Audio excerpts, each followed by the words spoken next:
Vous travaillez dans quel... Alors moi je travaille... Au département des Yvelines, on pense qu'une vie bien remplie, c'est avant tout une belle vie perso et boulot. On a réuni, le temps d'une journée, plusieurs professionnels du département qui mettent leurs convictions et leurs qualités naturelles au service de leur métier. Ou inversement. Vous écoutez Un job mais pas que, le podcast qui raconte comment des personnes comme vous et moi articulent leur vie autour de ce qui compte vraiment pour elles. Sarah, c'est à toi.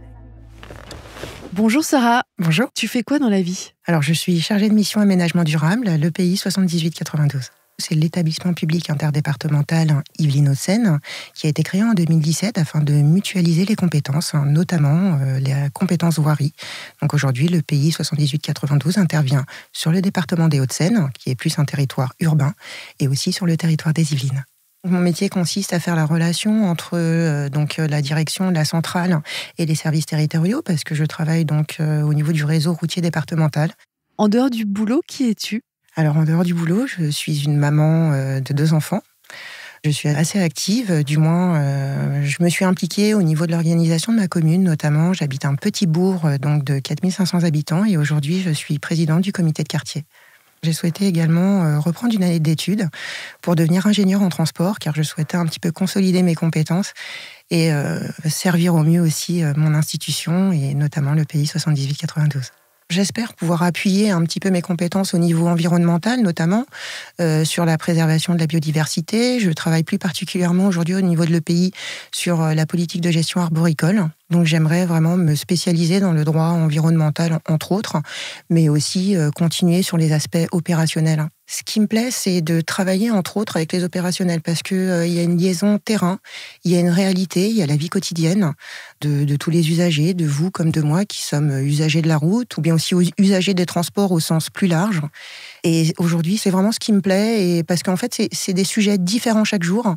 Il y a aussi un rythme très soutenu, un certain cadencement, mais c'est justement cet esprit aussi qui est à l'EPI, c'est une certaine cohésion entre nous, un esprit d'équipe pour pouvoir réaliser un petit peu nos missions dans une imbrication de compétences. Voilà, ce sont des missions vraiment collaboratives et les personnalités aussi de l'EPI sont vraiment très intéressantes et travailler avec au quotidien, c'est aussi très enrichissant, en termes d'humain comme en termes professionnels. Le service public, pour moi, est un engagement. J'ai choisi il y a une quinzaine d'années de travailler pour le service public, car j'étais à la recherche d'un sens. Aujourd'hui, les missions de service public sont totalement dénuées d'intérêt financier en soi. On est là pour l'intérêt général, pour nos administrés, et c'est quelque chose de concret. Je travaille dans les routes. Dès que je sors de chez moi, la première chose que je fais, c'est effectivement, je prends mon véhicule ou je suis usager des transports en commun, selon la typologie de mon itinéraire. Et c'est quelque chose de concret pour moi. Comment je peux aider les autres au quotidien ? Quelle est ma brique à l'édifice ? Et pour moi, c'est quelque chose de réel et c'est quelque chose de fort. J'ai travaillé 10 ans dans le secteur privé. J'ai pu acquérir aussi des fondements de compétences qui m'ont permis de rebondir aussi dans le secteur public.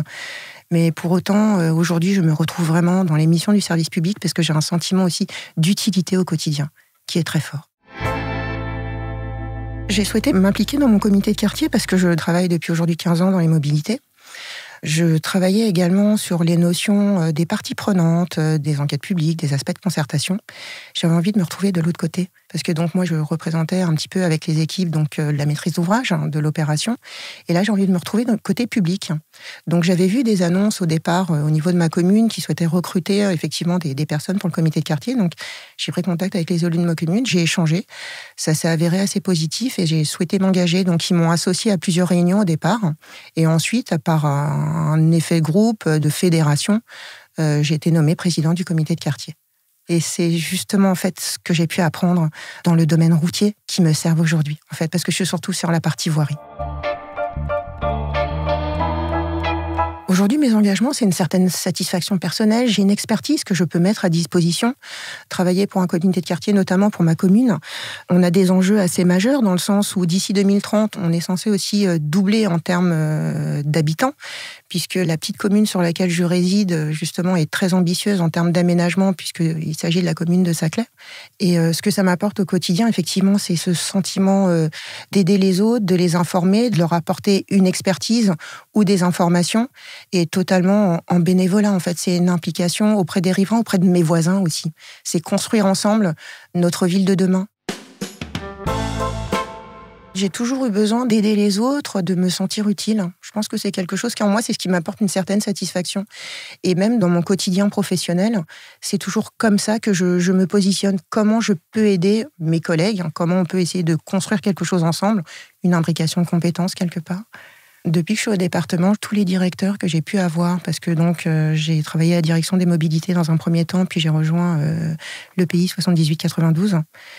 Tous mes directeurs que j'ai pu avoir ont toujours été une source d'inspiration.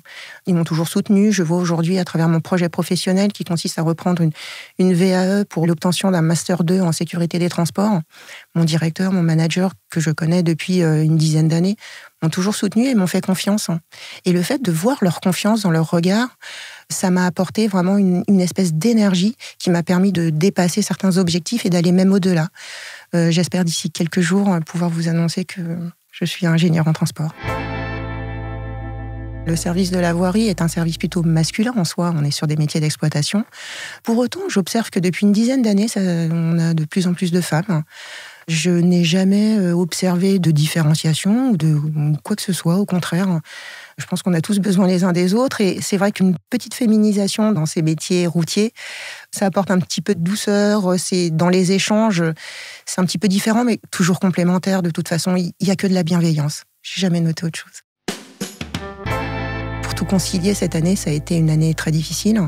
Il faut faire certains sacrifices. Effectivement, au niveau loisir, au niveau personnel, j'ai dû mettre des choses de côté. C'était une année à vivre intensément. Il le fallait, c'était maintenant. Je travaille depuis 15 ans au département, j'ai 46 ans, j'ai 2 enfants, je suis mère célibataire. Mais c'est pas une contrainte, au contraire, c'est une force. Mon énergie vient de là. Vient, je crois, de ma famille, d'une part, et aussi de la confiance qui m'est témoignée tous les jours. Avant de se quitter, est-ce que tu peux me dire si tu ne pouvais utiliser plus qu'un seul emoji, tu choisirais lequel ? Le smiley, moi je suis quelqu'un plutôt de toujours positive, j'essaie toujours de voir les choses de manière constructive, donc j'ai toujours beaucoup d'espoir et c'est plutôt ma personnalité. Je vois les choses toujours de façon positive et je me dis toujours comment on peut améliorer les choses. Merci Sarah. À bientôt. Voilà, c'est fini. Un job mais pas que continue dans le prochain épisode. Nous partirons à la rencontre de Ségolène, chef de projet finance, communication et formation, qui met sa voix au service de la narration. Je suis assistant familial depuis 14 ans. Je suis présidente du comité de quartier. Je suis vraiment un passionné de cuisine. Je suis coordinatrice logistique. Papa et papy. Community et content manager au département des Yvelines. Je suis maman de 2 enfants. Je suis photographe. Peut-être que je suis simplement moi. Si vous avez aimé cet épisode, partagez-le et mettez des étoiles.